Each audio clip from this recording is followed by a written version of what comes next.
So hello guys and welcome back to the channel. Today I'm going to show you how to restore a deleted Duda website. So the first thing you want to do is go ahead and type in Duda. So from here go to duda.co or .com, and from there you will just need to sign in. And once you're logged in, you can see here your sites.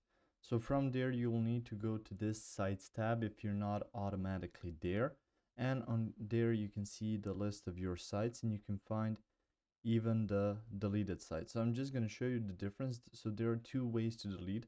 You can just delete it, and that's a normal delete option, and you can permanently delete a site.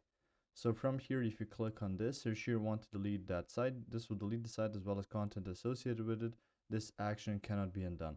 So this would be a sort of permanently delete.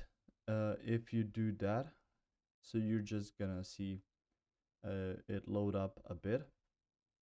So from there you can see here 0 out of 1.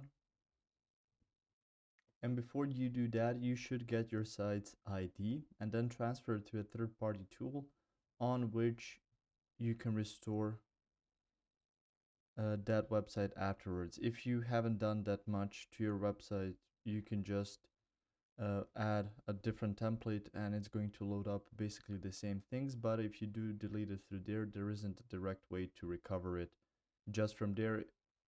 Maybe if you have some sort of version of Duda that has the deleted section, and you can find it through there. If you found this information helpful or useful, you can like the video. You can also share the video. You can subscribe to the channel and click the notification bell to get notified about new videos on Duda or some other topics you might find interesting as well. Thank you very much for watching this video, and as always, I will see you guys in the next one. Goodbye.